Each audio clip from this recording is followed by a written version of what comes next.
Hi all, welcome back to more Europa Universalis. This is the ambitious Margrave solo scenario. This is my part 15. Um, so happy still to be here. Uh, the last couple of days, yesterday in particular, I never came to the table. I thought the game was going to beat me. I just couldn't get my head around what was happening. And I looked through rules and I watched other videos, and it still wasn't really.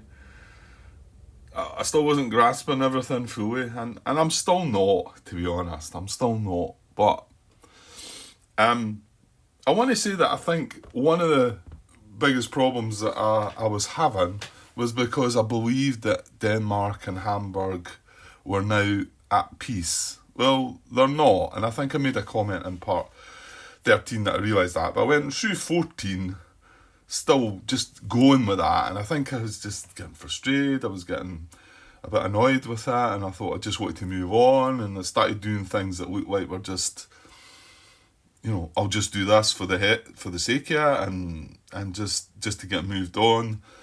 But I'm going to rewind things here and try and fix things. If Denmark and Hamburg are still at war, which they should be, then I think we might be able to get through it a bit easier. Now, I'm not saying everything's completely clear to me. I'm not. Some of the things have become clearer, and thanks to Martin again, he's made some comments on part 13, and in particular I got up this morning and I got some comments on part 14, which has really helped. I did get up this morning and reread the rules regarding some of the war situation and the peace situation. That peace resolution, wow, that's heavy going, but I mean, that's not to say it's not decipherable, if that's a word. I'm sure we can work it out, but I did, last night I was starting to think, no, and then there's a companion app you can get for the bot, and I even started thinking, why not start a game up and use the companion app and just see what the bot does, and just see if, because that's obviously all built in. It'll tell you what to do for the bot, and it'll explain whether it deals with everything or not. I'm not so sure, but it might help me maybe understand some of these things, and it might have told me that this at this point that they were still at war, and there wasn't going to be a truce and whatever. But to do that, I either clear off this and restart the game and go through everything all again, running this app. And then I thought, well, why not? You have got Tabletop Simulator, so I loaded it up. I had to reinstall the file because the computer. Anyway, Tabletop Simulator, and then I started. I just cannot operate that thing.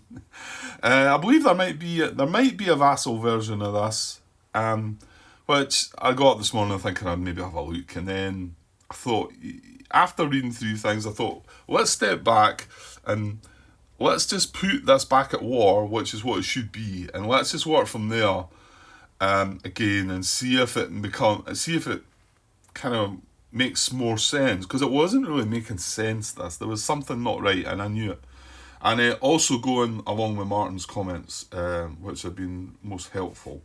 So let's press on, and I've just finished doing it. It took me forever.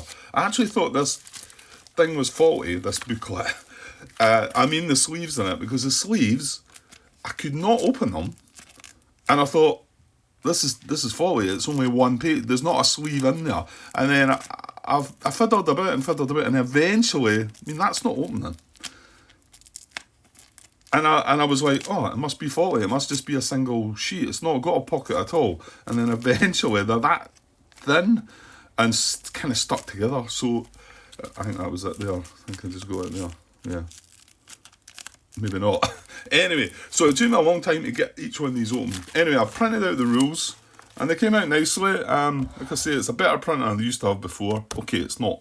The colour's probably not coming through quite as crisp as the professional printed rules, but I've got the rule book and I've got the solo book in the one bat. I didn't want to separate them. Well, to be honest, I think I've got more of these folders lying about, and they're quite cheap to get hold of actually. So I will stock up on some more of these.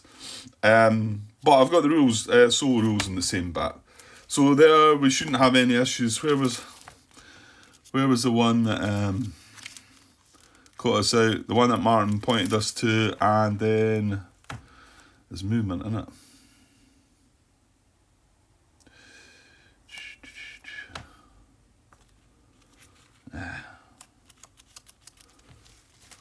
There's movement, wasn't it? I don't know why you're bothering with this, Grant. Yeah, there's the one I came across as well when Martin mentioned that when I was looking, and yeah, I'll get back to that. Call to arms, you can see bot will send defensive call to arms, bot gains 2, bot power, blah blah blah, and then it moves on to 4 gaining recruiting. Well, and there's the new rule book there.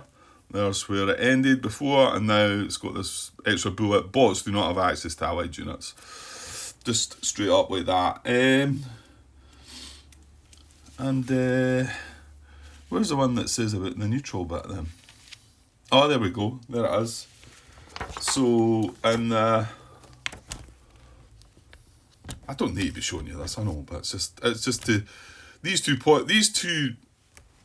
points that had changed are quite big. That was the thing, and it's not going to be the only 2 ones that are big. So, not only 2 spaces, like any PR army, but must end movement when entering a hostile neutral area. Entering a hostile neutral area, and you can just see there's the update date rules. Must end movement when entering a hostile area, but not a neutral area. So a big change in they 2, and then that's why in the end I thought let's just get the rules printed out. So that's done. So now any mistakes that are made, and well, I can still see them happening because absorbing these rules it's heavy. It's really I'm struggling with that for sure. But I think the game has got there's such a good game in there, and I don't need to say even in there. I'm getting the enjoyment out of the game. But it's the frustration is getting through these and working all these rules out. But I think if I was a multiplayer person and I've been playing this game with people, I don't think it would be as hard. I think we would have put our heads together and worked it all out, no problem at all. I don't think it would be as difficult. Like Martin says, it's the complexity is probably joining them both together. And I'd like to have seen that's something I meant to search for, to see if there was any. Sometimes people do that, put a wee post up on BGG, like the differences between the solo and the multiplayer. We could do with something like that, explaining the differences.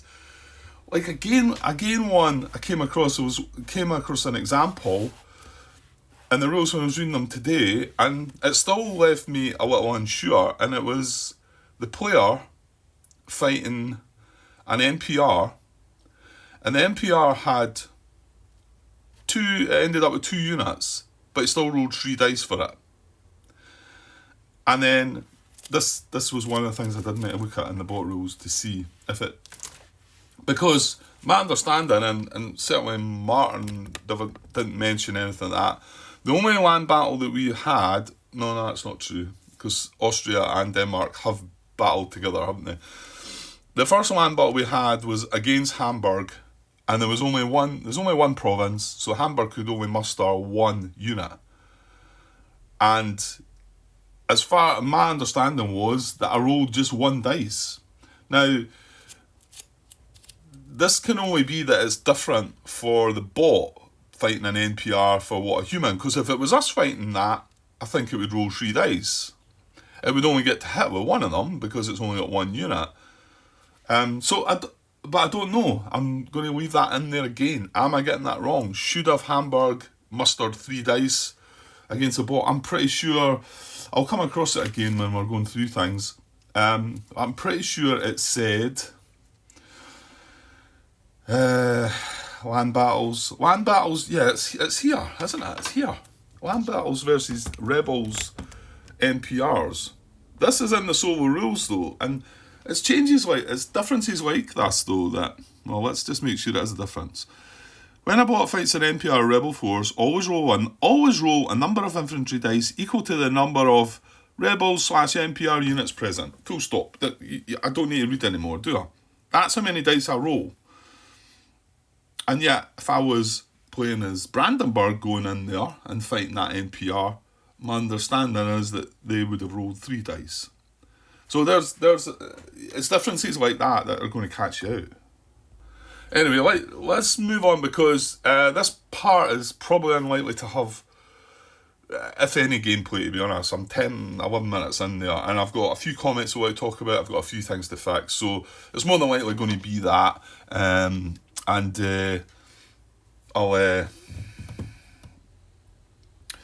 I'll put a comment in the header regarding that. So, let's go back. Some of Martin's comments. A couple from part 12 that maybe aren't so relevant, but I'm just going to bring them up here. So this was from part 12, and he comments, "It looked to me like you did everything correctly," so it's great to hear that, obviously. He says, "I think the main defender's realm," when it says main defender's realm, is simply an area where they have a flag/town. So Hamburg would have counted. The mistake with that, hang on. So Hamburg would have counted. Oh, I see. Yeah, it was where you put the army, wasn't it? It was where you put the army, and the army gets placed in the main defender's realm. That's its priority, I think. And he says it's simply an area where they have a flag/town.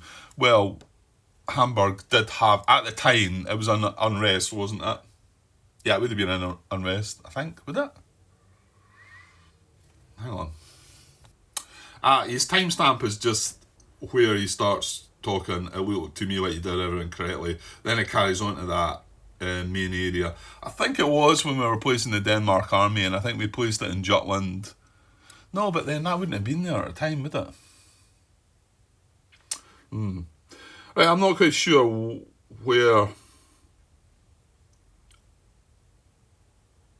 I'll just leave that anyway. It's not.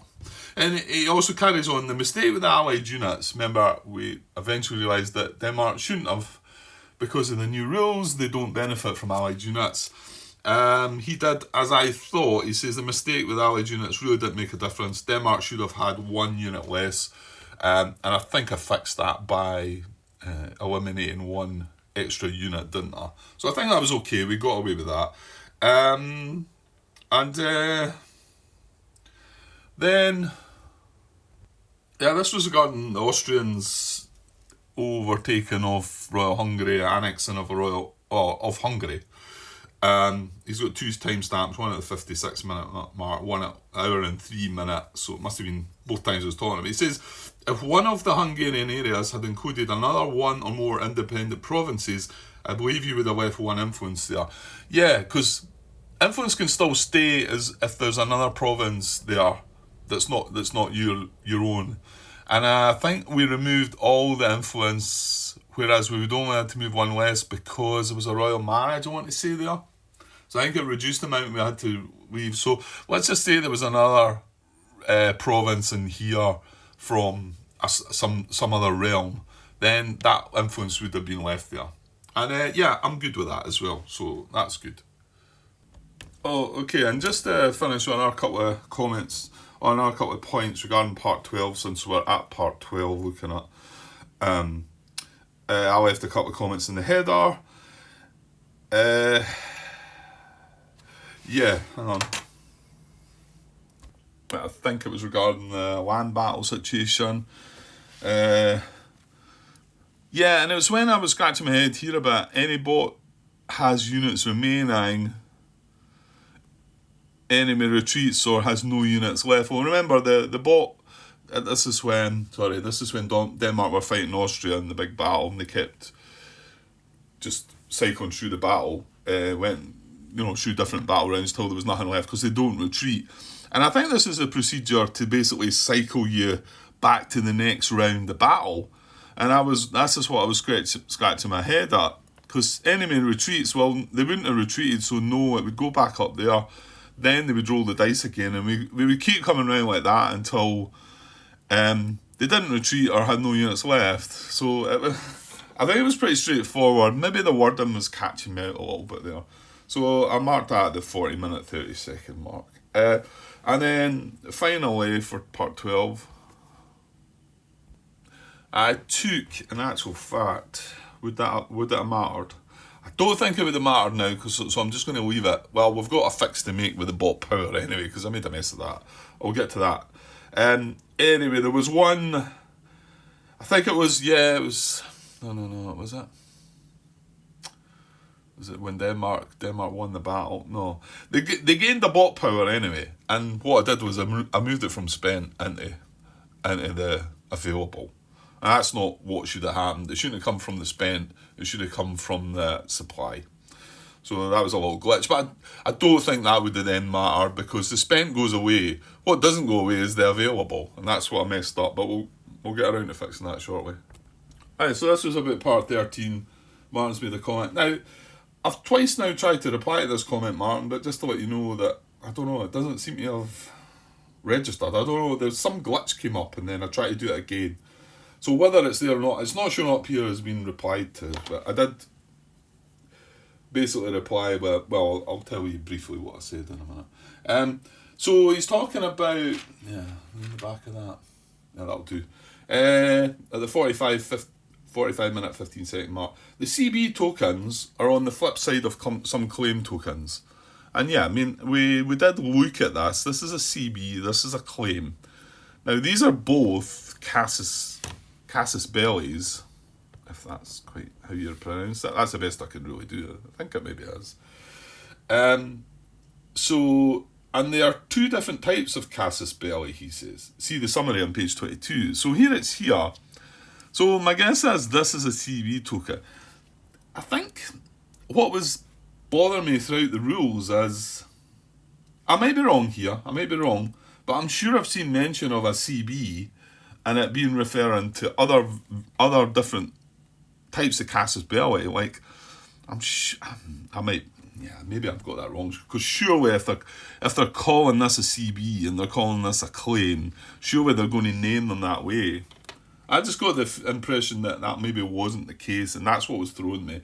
Anyway, it says there are two different types of casus belli. See the summary on page 22. And we did look at the summary here. The general CB, which is what he's talking about here, says some situation will provide you with a temporary CB indicated with a CB token on the target's capital. You get a CB against any ally that refuses to honour your call to arms. You may also get such a CB from an event. CB tokens are removed from the board in phase 3, step A. And the claim is totally different. Having a claim on an area provides a CB. See, well, right there. Right there it says that, and that's what I think was shown there. On an area, it provides a CB.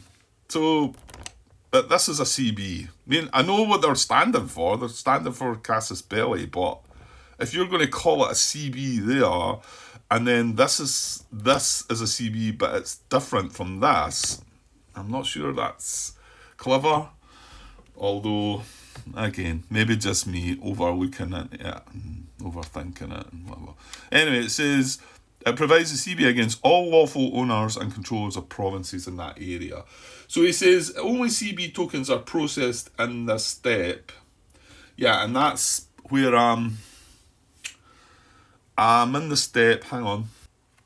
I think it was me when I removed that actual claim from Hamburg. Or it's not. Oh, you see, it's not from Hamburg. It's actually the claim is in Lower Saxony, which is something that's come a bit more clearer to me. Well, at least I think that's the case. Because if that claim's still there, the bot can go after other provinces in Lower Saxony. I think that's my understanding. So anyway, yeah, it's when I was trying to take it away, and it was this here.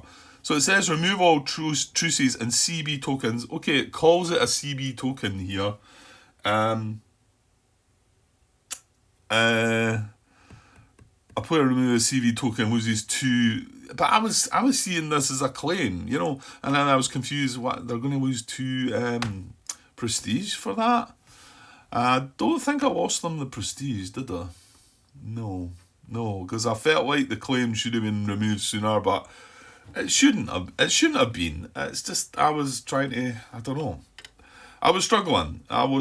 So it's saying there, only CB tokens are processed in this step. The claim token remains in effect for all the remaining provinces in the area. Well, he's just said what I've just thought was right, was the fact that because there's lots of other provinces in there, that claim's in there, so Denmark can keep on declaring war against other provinces because they've got a claim there. Well, you don't need to have a claim, but it's I think the bot's always going to have one, because there's effects to your, for the human player, there's effects to their stability. If you just go in and if you've not got a casus belli when you declare a war, it's costly, it's bad, it's not a thing you want to do, I don't think.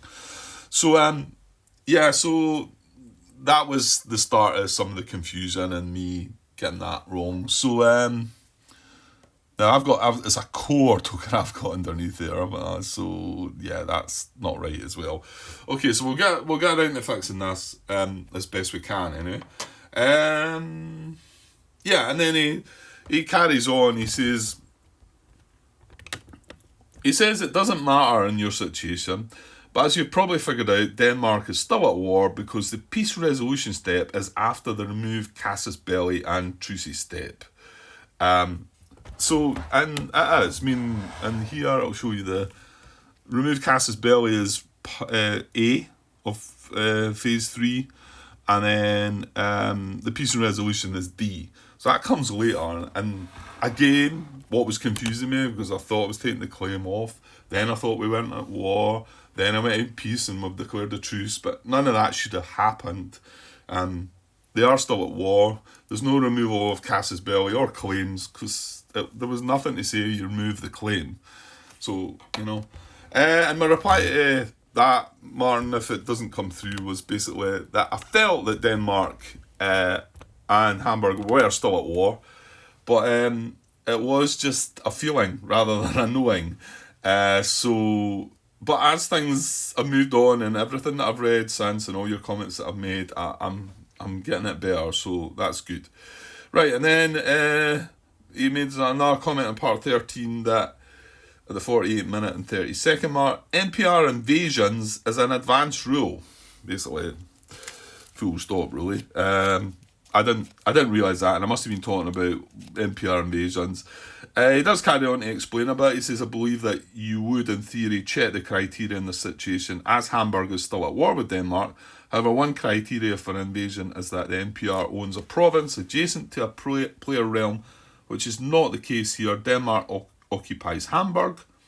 Hamburg is also an active ally of Austria, which further disqualifies them from this step. And I did get my reply out there, and I was like, oh, okay, I missed that. I didn't realise it was an advanced rule, so good one. So that was from part 13. Now, have I got any notes? I have. Well, this is when I've realised and watched back, and at the 45-minute, 15-second mark, I say, I actually think Denmark is still at war with Hamburg, but I'm definitely not sure about this. I need to look more into this. Any help in this area would be appreciated, and so I'm calling out for help there. Well, and even more so in part 14. So that's 13. Right, so part 14, I'll read my comment in the header out first. Basically starts with help in capital letters, ! Because it's just a mess. Well, I carry on. Okay, this part is a mess. I'm really struggling to understand some things that need to be understood before I carry on. And that's basically why I didn't come to the table last night at all. Occupied markers, core tokens, claim tokens, and CBs in general, how war ends, and the whole peace resolution. All these and probably more need to get sorted out. And these are things that I've been trying to grasp a bit better. And yes, since everything's this morning and last night, it's clearer. It's clearer. And then I've also got a note at the 42-minute and 10-second mark. I thought I'd messed this up. The 7 bot power should be added to what they had left. So Austria should have 12 and Denmark should have 8 at this point. We'll fix in the next part. So yeah, they should have 12 and 8. However, I think they got one more each as well for something else. I'm going to look into that. I'll do that when we get around to fixing things. So that was my comment in the header. So okay, Martin's comments from 14, and I think I've been a little hasty. It must have still been... Yeah, there's a couple more comments. No, there's one more comment that he's added since I looked at this. I must have just jumped in while he was still looking over things. Okay, 7-minute mark. It's worth mentioning here that there is a document in the BGG files section that lists all the changes between the two versions. My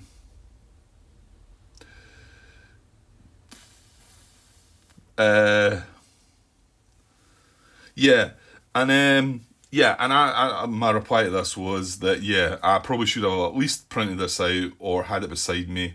I've said that now I've printed out all the rules, so all should be good, but yeah, there is a file there, and I should have had that. I should have had that open, and at least it might have helped me. But I mean, Martin had said that his impression was that I was happy using the rules that I had printed, and that was fine. He was only just highlighting the fact that that's changed to be that. But I think I'd done the same with Fields of Fire, though. I started off playing it with just the rules that I had printed, and then they had the new deluxe rules already there. And then halfway through me sort of playing it, I decided to print the rules and start using the rules. It's silly. I should just do it from the start because I know I'm going to do it. I know I'm going to want to play by the most up-to-date rules. Anyway, so that document is there. So if you don't even want to print out all the rules, at least you can look over that and it'll tell you the differences between things. So 23-minute and 30-second mark. This one, I was going to look. It's interesting that I just read his comment this morning, and it's something I was just about to go looking for, because I noticed this in Bridger's videos.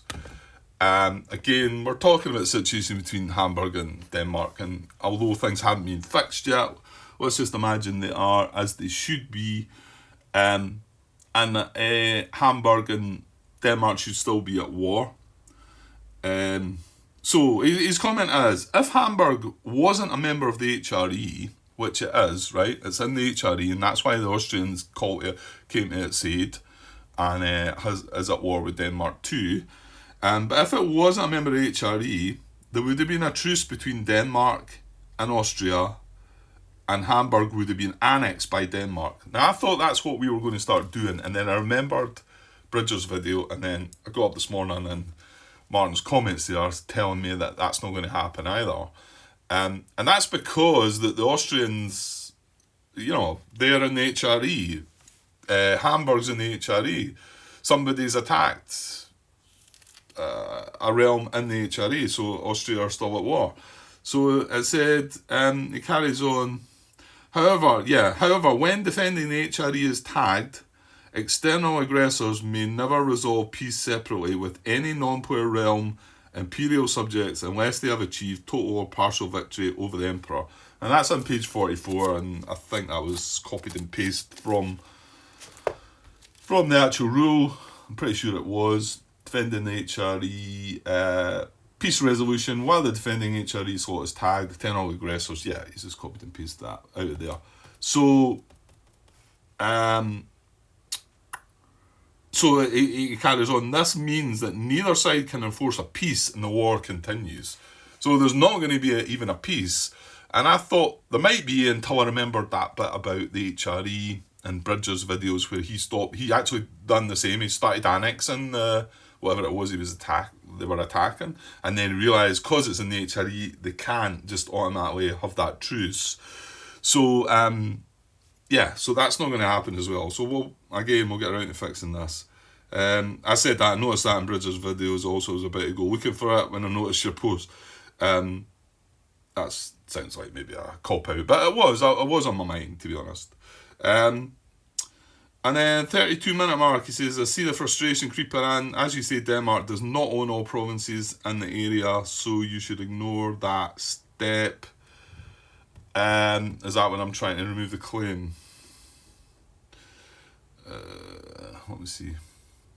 I also remember seeing this when I watched the video back. I'm actually surprised I didn't make a note of that, because it clearly says that if they need to control all the provinces before you remove the claim, because like we've said, they can go ahead and declare war on some of these other provinces if they want while they've got a claim there. So anyway, so that was that was a bit of a silly one, really, to be honest. But again, I just because of how things were going, I was getting muddled up. So regarding occupied markers, right, and this was another one, obviously, that bothered me, and we've still got that occupied marker there. And I wasn't quite grasping what it was, but the occupied marker is because Denmark are occupying, at the moment, they're just occupying a town, a province, that doesn't really belong to them. And I think they've got to annex it for it then to become theirs. So it's just occupied at the moment. So, 36-minute mark. The removal of occupied markers happens at the end of the peace resolution step. And yes, when reading through the peace resolution step this morning, I noticed that and I thought, right, there's where that's going to happen. But again, because, well, why have we still got the occupied marker on it, for instance, Grant? Would I not have went through that peace step and removed that then? I mean, it shouldn't be removed because we know that they're not at peace, but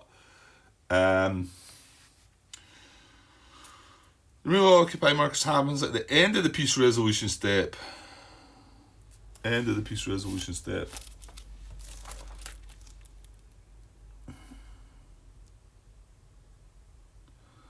Yeah, I did read it.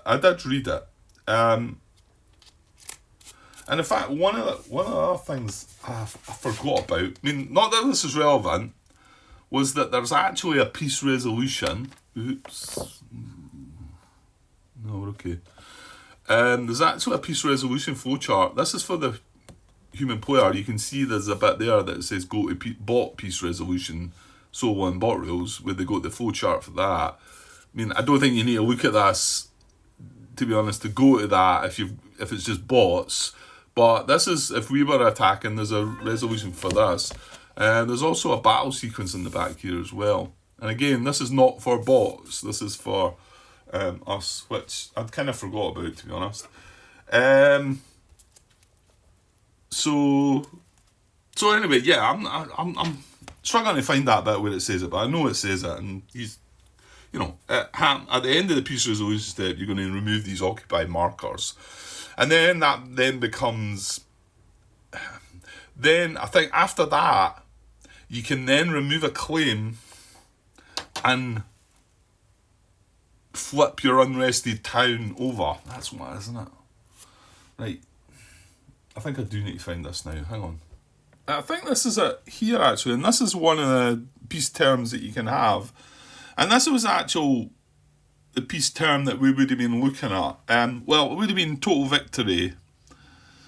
Now, there's different peace terms here, and all this is a bit baffling, but the white peace one is maybe what I thought we were at, because we weren't at war, blah, blah, blah, but that was wrong. But see, white peace, total victory to enforce that, so, I don't know.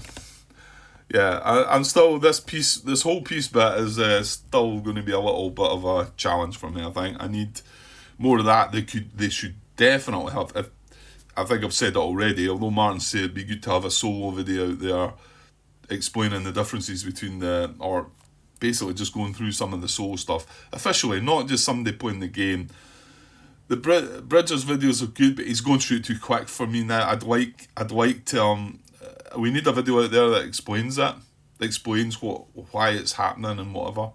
And yeah, you need a video going through these pieces, because even Roberto, he doesn't have a video on that. Don't think there's about military. I don't think he goes into peace, or does he? Maybe I should go back and look at them and see. There definitely should be a video on that, for sure. Anyway, I think this is a bit. So it says full annexation, total victory to enforce. Loser must be an NPR or bot, right? So the losers de jure provinces. So imagine right now that Hamburg is not part of the HRE. So the losers de jure provinces are fully incorporated in the victor's realm. Remove all alliances, marriages, war tokens, and occupied tokens from the annexed provinces. So the war token goes away, the occupied token goes away. If the loser was an active ally of player realm, that player realm loses 2 prestige. Well, that wouldn't have applied. And then the victor may, and I'm not sure, I'd need to go and look at, because this is not bot rules we're looking at. So I don't know if the bot would do this. Yeah, I was wanting to look at that. It says the victor may, by discarding a claim from any areas where the annexed provinces, also remove 2 unrest from the same areas. So it could remove its claim and then remove the unrest from Hamburg. Then it is removing its claim. Yeah, I wonder while that's in my mind. I couldn't find it in any of the rules in the bot. I'm just wondering if it's in here. I probably should have looked before just hitting record there. But annex all of enemies' de jure provinces that are controlled by enemy or bot. Place towns, unoccupied vassals or releases NPR, score tax value of annexed provinces, remove any other tokens from all annexed provinces. Okay. I want to see if it does the remove the claim. Excuse me. If enemies still exist, flip war token to their truce side. Well, that's not. Player realms on both sides may add. No. There you go. Remove bots. Yeah, this is where I was trying to remove the claim. Remove bot's claim from areas where bot now owns all provinces. So that's not the case. And then for each removed, it would remove 2 unrest from the area, score 2 points. Yeah, okay. So I don't think it would remove that claim then. So it would leave the town at unrest and it would keep the claim there. So I think that's what would have happened. But bear in mind, it is part of the HRE, so none of that is going to happen either. Yeah, removal of occupied markers happens at the end of the peace resolution step. All peace terms except full annexation lists the following. Yeah, except full annexation lists the following. Occupied provinces must be returned to their lawful owners. Page 30.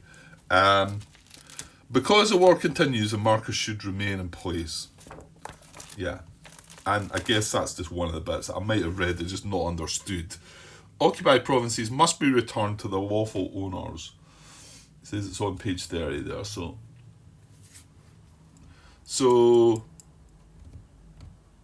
yeah, so it still leaves me a bit confused there. I mean, it means that we're still occupying it and the occupied marker's there, but it means that it does belong to Hamburg still, I think.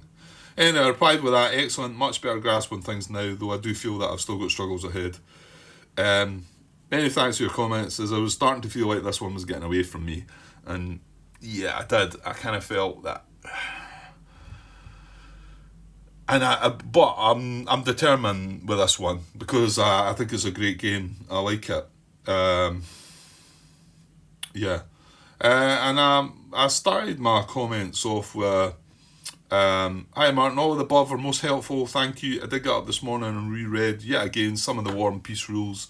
Some of it was starting to make sense, but your comments here have made it so much clearer. My biggest issue going into this part was probably still believing that the war was over between Denmark and Hamburg. This did not help in trying to go through the peace process, which, no, it didn't. Let's just pick up on Martin's last comment that have been added since I've looked at this. So the 1 hour and 2 minute mark, hang on. So at the 1 hour and 2 minute mark, influence cannot be used to affect other player realms and may not be placed in areas where all provinces are owned by player realms.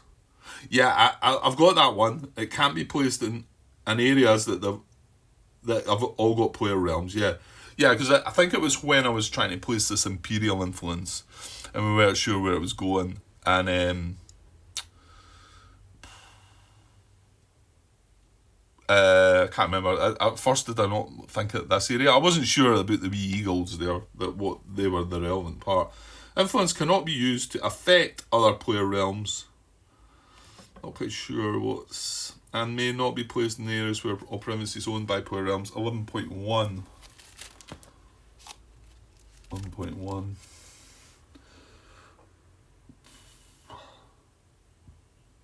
Cannot be used to affect other player realms and may not be placed in areas.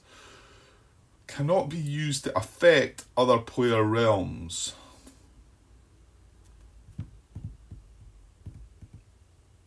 Not quite sure that one's sinking in, that part. And may not be placed in areas where all provinces are owned by player realms. I get that bit. Just not quite, that first bit's just not sinking in right now. I'll come back to it. And he finishes off with, and yes, this time I'm watching every minute and it's very helpful.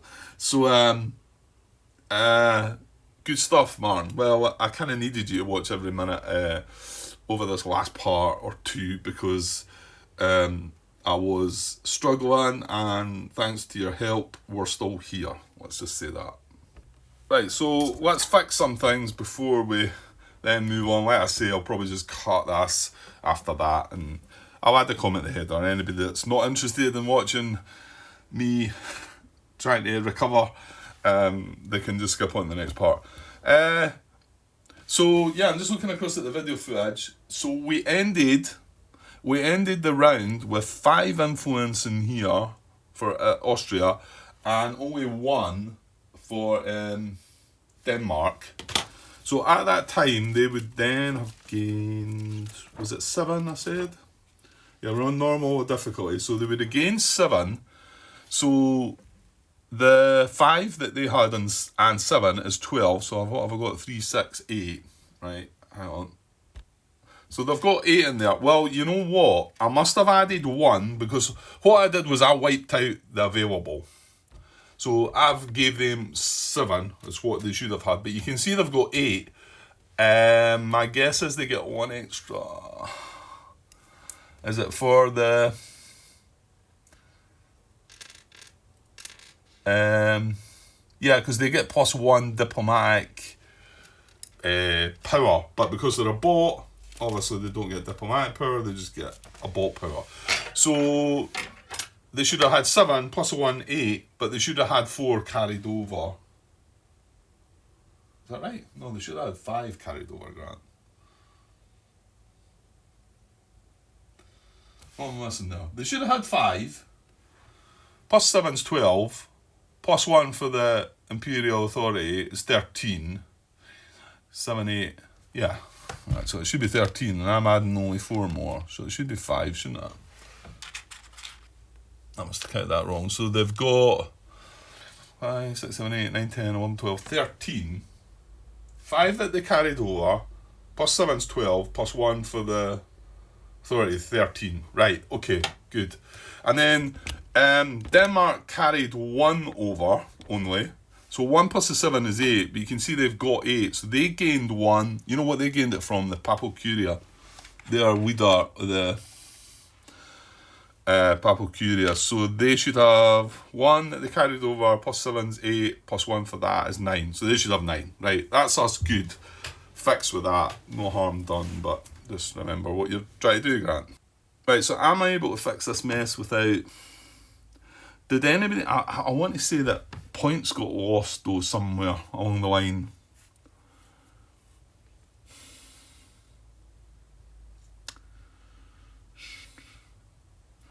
I want to feel like Austria and Denmark lost some points because of what we were doing. I don't think they should have done.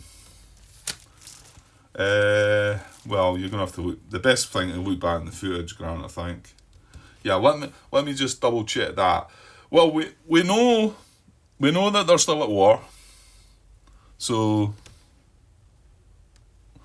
let's fix that first. Oops. No. Tweezers don't work with us though.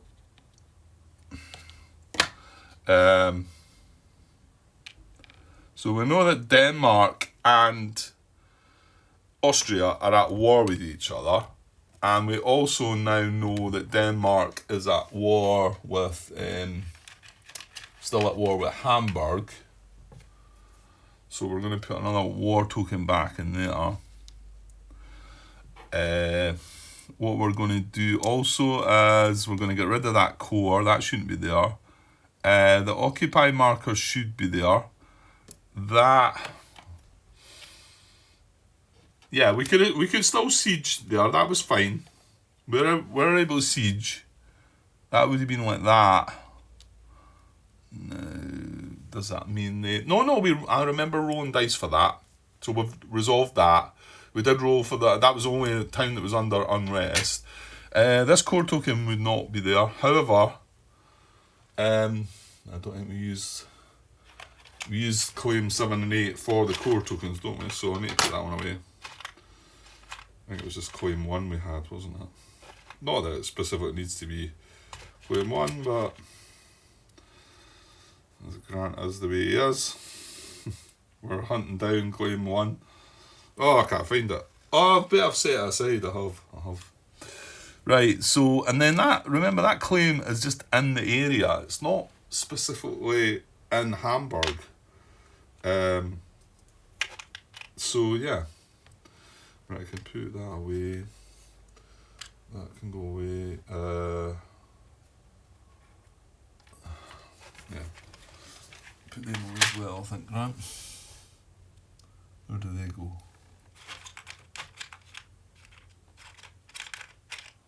No. There, right. It's alright. I should have paused there. So, yeah, war, occupied. That's how that should be. Yeah, that's how that should be. And it's still at war. So let me just glance at the last part of the video just to see if there was a reduction in prestige points for anybody or anything else that I maybe missed. Yeah, because I decided that they're both, the wars ended, player realms including bots lose 1 prestige each, so I do reduce them by that. So we're going to fix that. So Austria are going to go back up to 12 and Denmark up to 1. Right, let me just continue watching over it though. Right, I think there's one other thing to deal with. I'm not quite sure. Denmark, they were at -3, and then the next bit of footage I seen them, they were at -2. So, and then they gained 2 back for being the uncontested controller of the Papal Curia, which put them in 0, and then of course I've given them that 1 back for that they lost. So not sure where they gained the other 1 from. I can't seem to find it in the video, but I'm assuming it was something. Yeah, the last thing, I just caught this, I was almost about to miss this, was gain, remove, unrest. And it says here, and this is in the bot rules, H. It says bots gain 2 unrest for being at war. Then if a bot has any administrative ideas, it will remove 1 to 2 unrest accordingly. Well, it doesn't have, none of them have that. So that tells me that Denmark and Austria are going to gain 2 unrest. Yeah, I mean, bots gain 2 for being at war. It's quite clear there. I don't see... Remember, we weren't thinking they were at war, so we looked through this before and thought, right, there's no war, let's move on. But that's not what the case is. So how do we decide which ones get unrest? And this is the bit when I was watching Bridger's videos and he just makes a decision, but he seems to have some knowledge about why he's making that decision. So let me have a look here. Well, in actual fact, we just need to base it on this, don't we? And that's what it actually specifies unrest here. When given the option to select a province, area, or sea zone to add unrest, to siege, to invade, etc., always do it in alphabetical order if no other preference is given. However, like I say, this is where Bridger's knowledge of the game is helping him more than it's going to help me, because, well, again, it comes down to when applying an effect that directly benefits the bot. Well, this does not benefit the bot, so it's this one. When applying an effect that directly hurts the bot or benefits an opponent, prioritise provinces / areas of the lowest possible tax value before alphabetic priority. I can only go with this. He was making decisions based on the army being there and other reasons, but there's nothing I can read that sort of decides that. I think he was putting that in there as being, look, this is what I would do if I was the bot right now, but I don't like doing that. I understand it. It probably makes more sense, but the bots cheat. They do things. Let's not give them any more than they deserve, shall we say. And I'm not trying to like make things easy for myself. What I'm trying to do is make it easier for me to play the game, rules wise. I don't want to make decisions, because of that. And I'm not knocking anybody that does want to do that. That's fine. I just want to like do it as it says it in the rules. So we've to add 2 unrest to Denmark's provinces and Austria's. Oh, and just one other thing while I was there, what I was thinking about was, I spoke about the file in BGG that, let me come across here again, that is regarding the events. What is it, event?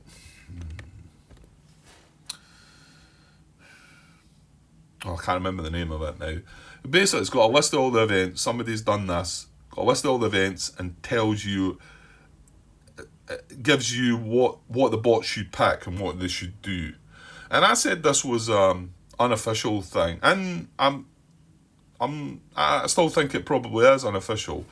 But while watching some of Roberto's the AAR he done on BGG, one of the events he mentioned something. He mentioned what would happen in the event, and then it became clear that this was something that was removed from the actual game. And what it was that was removed was all these event descriptions and how you would deal with them. So that got me thinking that, well, maybe it is more, it's what they wanted to add, but it was just maybe bloating things a little bit. So I'm going to get that, whether I get it printed out or just use it on my tablet, I'm going to use that. I think I'll use that from now on. The last one that we done, we based the decision on it, and it was all bots will pick option A.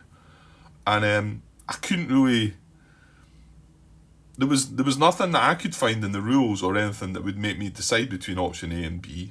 Now, I had to make the choice myself as well, and I chose option A. So I think option A is probably the best result. In general, it's probably going to be the best result for the bot. So that's why they're there. And there's nothing in the rules to mean you can only go with that province, area, and C-zone selection. Opponent selection, that's when you would roll a dice there. Apart from that, you could only just do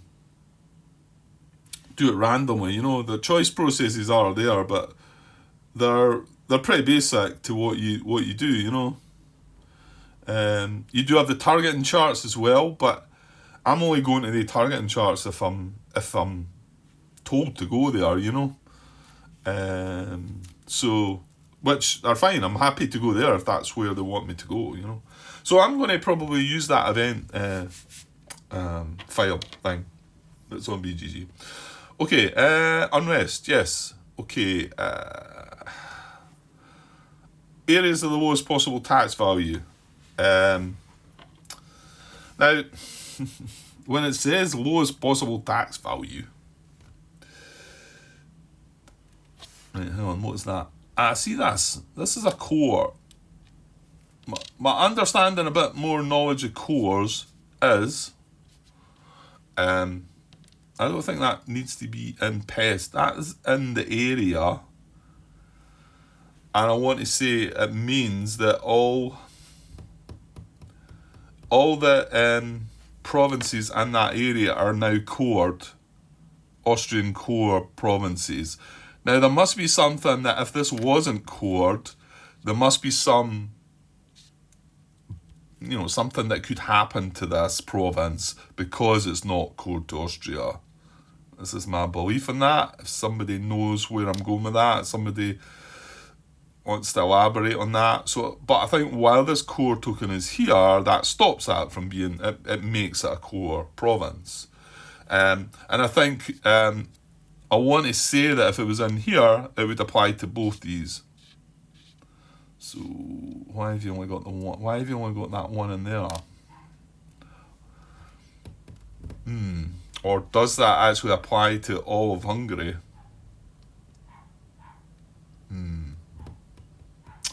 Okay, well, we'll leave that one. We'll leave that one there for now. Right, let's get this part finished so that I can get some chores done and then come back later and hopefully get back into the game again. Of course, we're just about to go and start a new round, so there's a few things to happen before there's actually any gameplay again, isn't there?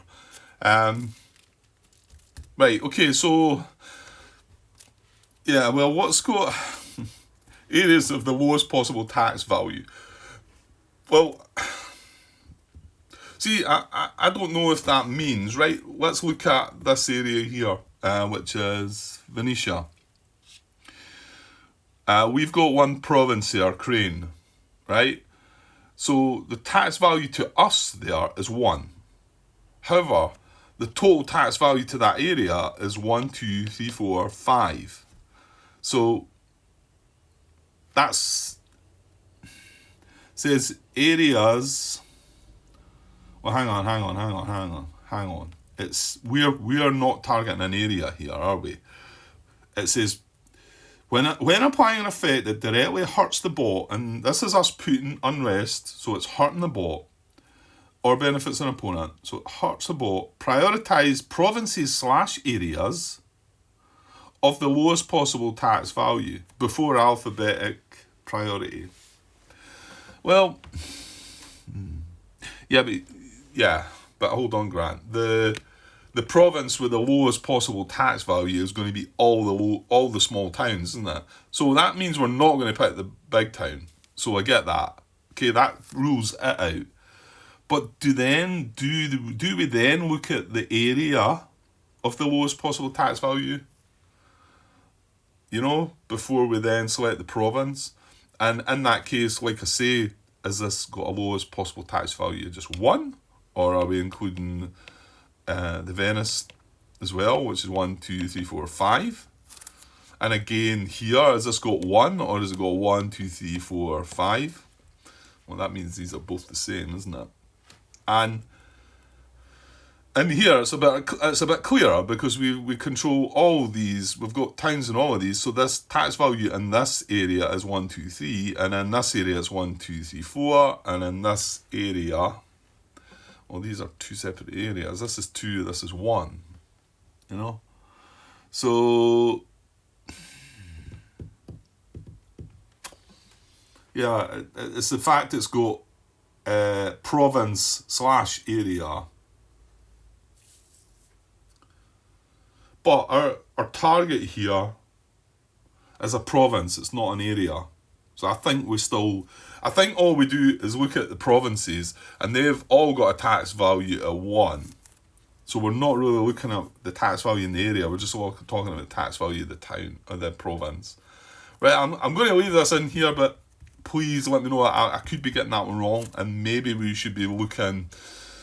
There should be more looked into this. So we're looking at all the small towns and then alphabetically.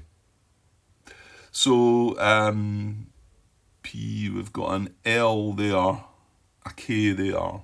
We're looking for 2. Remember, the big one does not count. Oh, that's a W anyway, but O, let me get an alphabet. B, C, D, F, G, H, I, J, K.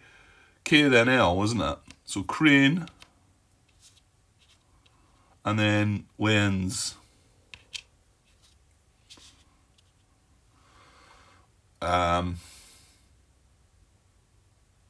right, isn't it? KL. Oh, that's a K as well. So hang on, it's not Lens, it's Carnton first and then Crane.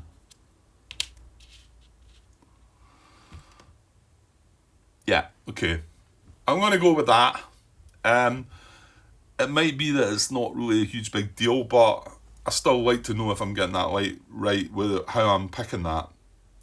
You know, or should I be looking at the areas, and like I say, should I be counting the whole tax value of all the other provinces, or just the tax value of the actual town that's relevant, province that's relevant? Right, and then we'll just do the same with Denmark then. So they've got 3 large towns. So we're not picking the large towns. So basically between these 4 small ones, what was that? Holstein, is going to be 1.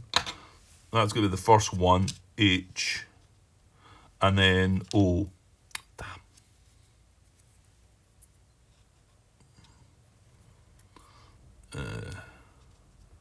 Damn. Ulsterland. Nah, I'm not getting that one very well.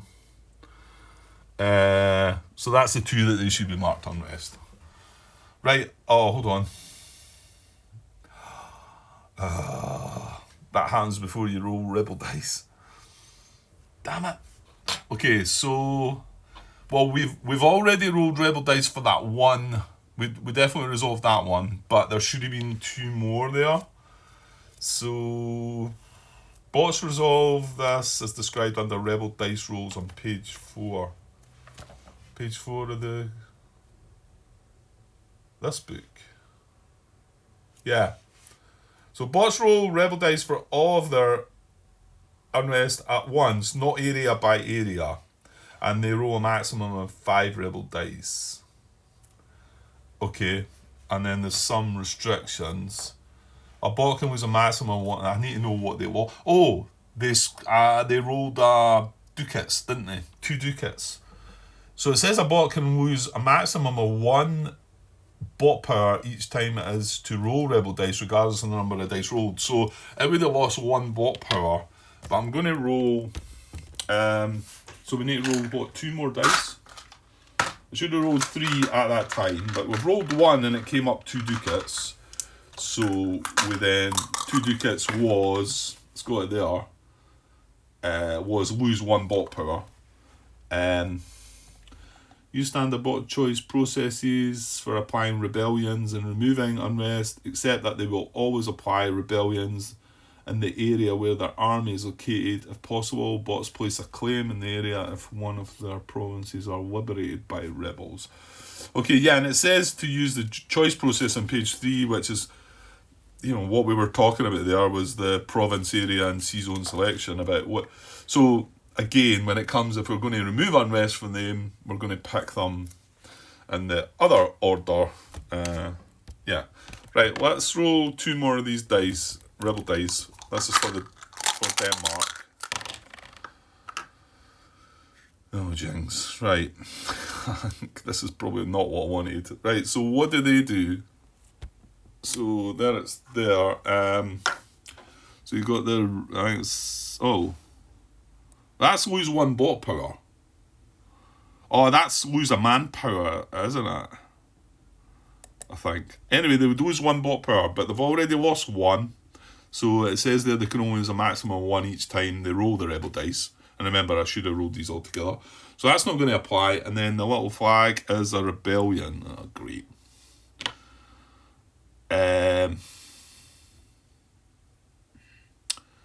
So... Use standard bot choice processes for applying rebellions and removing unrest. I could have done with this then. So I need to do a rebellion then for the bot. I'm not really sure what that entails. I think it means some rebels appear. Right, so hang on. Right, so there's nothing more in the solo rules regarding rebellion. So this is the main rules. It references page 37, which is this page, and 41. There's the same, this is the results for the player, like. So there's rebellion there. So it says, if you have any military units in the area you rolled for, remove 1 of your units there as a casualty for each rebellion result rolled. If you have no units to remove, you must assign each rebellion result to one of your towns, vassals with unrest of your choice in that area. Rebels will siege, take control of the province you assign the rebellion to. If you assign it to a core province, you must place a rebel town on top of your town slash vassal and cover the corresponding slot in the town or vassal chart on your player map with a cube. If the chosen province is one that you occupy, so they've got 1 that they occupy and 2 that are core. chosen province is one that you occupy, or is not one of your core provinces. The province is... Oh, one of them is not one of the core provinces as well. The province is liberated as described in section 14.3. Oh, how did this have to happen?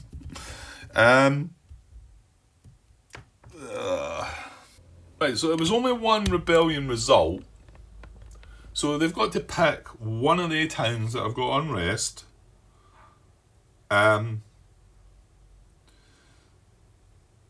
then rebels will siege. They'll take control of the province you assign the rebellion to. If you assign it to a core province, you must place a rebel town top of your and cover the corresponding slot in the town or vassal track. If the chosen province is one that you occupy or is not a core province, the province is liberated, described in section 14.3. Liberation, a province which is assigned a rebellion result or siege is immediately liberated if it is occupied by an enemy of its lawful owner, in which case the occupier's town simply return to their player mat. Well, hang on here. If the Danes are getting to choose here, are they not going to see? Because this is occupied, this is not a core, and this is a core. So would they not pick the core?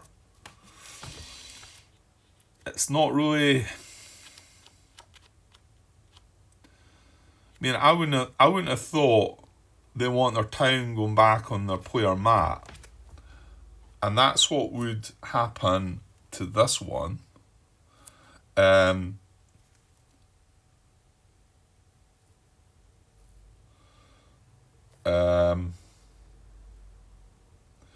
actually, I think it would happen to this one as well. And this would become whatever realm that is. I think these would go back onto the player mat. Okay, I'm going to go with the easy way out here. Although, I don't know. I mean, we would need to go back to page 3 of the Solar Rules to make the decision about which one it would pick. And again, it's going to be only interested in... it's wanting to target a province. So this time it would be when applying a effect that directly benefits the... Oh no, it doesn't benefit the bot, right? No, this hurts the bot as well. It would pick lowest possible tax value and then alphabetically. So each one of them have got a tax value of 1. This is Hamburg with an H. This is Holstein with an HO. So it would pick Hamburg, I think, here. Going by the decisions we've got to make, which would then mean that this would be liberated, that would go back. My guess is they wouldn't be at war anymore. Oh, that's going to cause... Because have we got to... Is that after the peace and rebels phase? It is. Your old rebel dies later on. I don't know if that war market would still stay on there. I don't know about the claim. I wouldn't be sure what would happen there. But going by the decisions that the soul wants you to... How to decide... I think that's what the target would be. So I'm going to... Are we going to override that then? You've just already said that you don't want to do things like that, Grant. It just seems a bit nut. Does it not seem better placing... Right, where are they?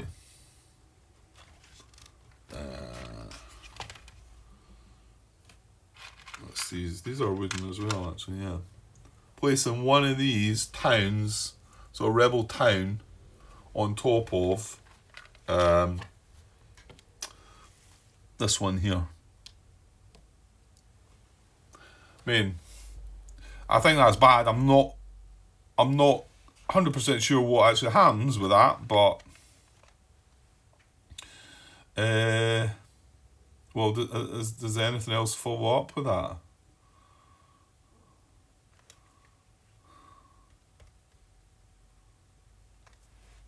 Exhaust, lose one. Yeah, no. So rebellion, that's that. Yeah, you've just got a rebel. You've got a rebel town. So, well, what does it? What does that do? In phase 3, step C, I think that means that they'll attack the town next turn if it's still like that. I'm saying next turn, which I'm just kind of thinking that's maybe what it means. Rebel town. No, I'm not getting rebel town.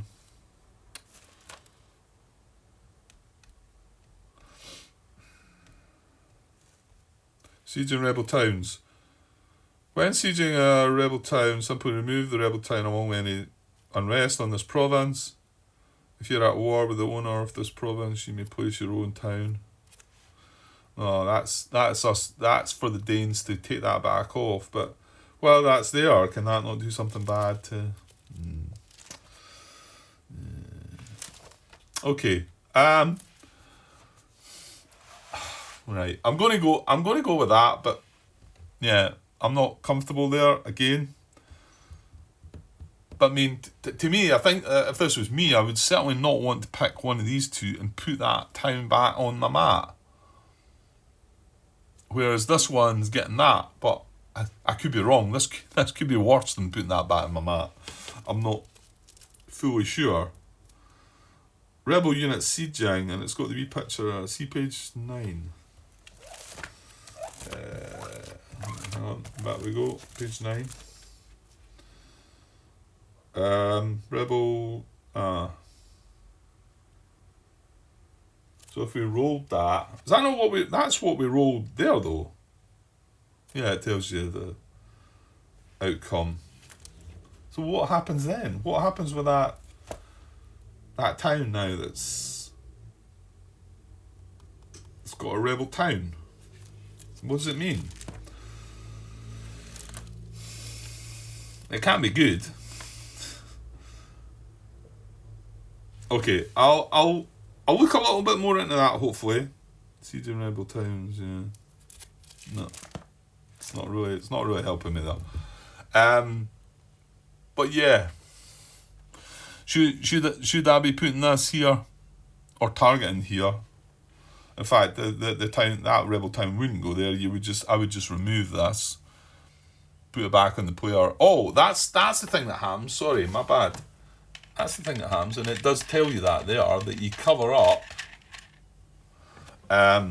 It says, if you assign it to a core province, you must place a rebel town on top of your town and cover the corresponding slot in the town or vassal tract in your player mat. So, in actual fact, that goes there. So that's the downside to that. But surely that's got to be better than removing that completely, because if I remove that completely, it's going to be the same result, isn't it? So also that's going to affect manpower, isn't it? So their manpower is now only 5. So actual fact, one of these will go away, and their income doesn't matter, does it? It doesn't matter at the moment. It doesn't matter to their bolt power or that, I don't think, does it? No, it doesn't. It's only when you're checking tax income, you look at these numbers. I worked out, I think that's why they are lower, they're below, because the main part of this is really about their manpower. The numbers underneath are only checked rarely when you need to check tax income, I think. Okay. Let me know what you think here, and maybe if somebody's got a bit...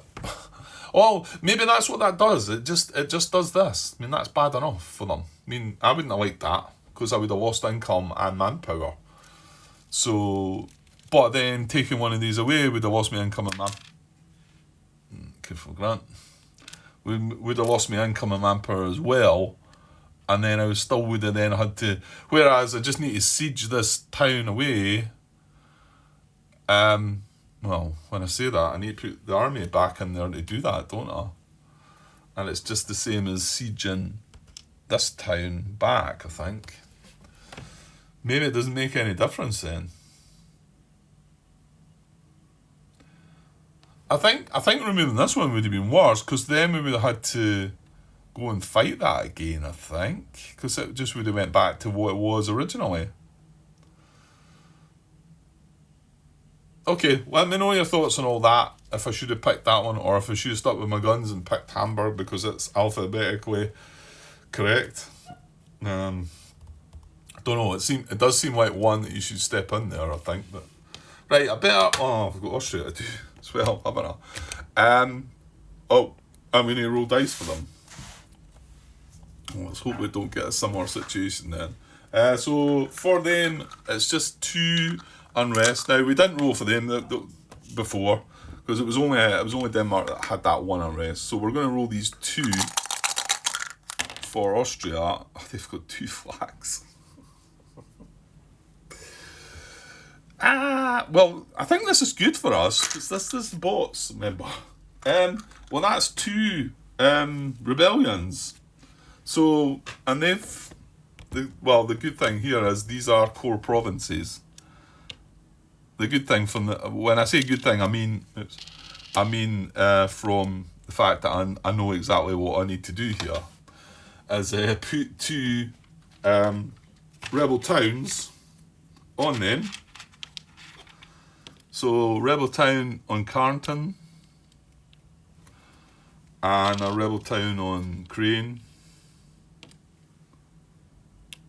And that's going to change things quite a bit then, I think. We need to also now put 2 cubes on both the towns. So there would be the first one. Now the manpower there is a 5 in that box, so it's still a 5 in the other box. And there though, it drops to a 4, so the manpower is actually only 5, plus the 3 they get up there, so it's only 8, 3, 6, 8, so one of these is coming away as well. Okay, so their results are good for us, because they didn't affect us, they were bad for the bot. And that one seemed fine. Okay, I'll go away with that there. What I'm actually going to do with this video, I think, is I'm just going to release it right now. So I don't like doing that. I will watch it back myself, but I'm going to release it right now because I've got some chores to do. And if anybody, again, Martin's been studying things and hopefully can keep at it. I know it's maybe hard going, Martin, but I appreciate it. Because I'm still struggling a bit, obviously, but your help's obviously helping. So, and then we might be able to have a little shot later on and relax a bit more and get back into it. So yeah, let me know your thoughts. I will, like I say, so this will be released without watching it back. So let's hope I've not done anything stupid or said anything. You know, you worry sometimes when you're recording these videos about even saying or doing something or moving the camera and showing something in the background that might offend somebody, you know. Not that I think there's anything here that does that, but you just like to kind of just double check and look out for these things. But we'll take a chance with this one, and there is no gameplay. I will add that to the header as I upload it. Okay, I'll be back later on. Cheers.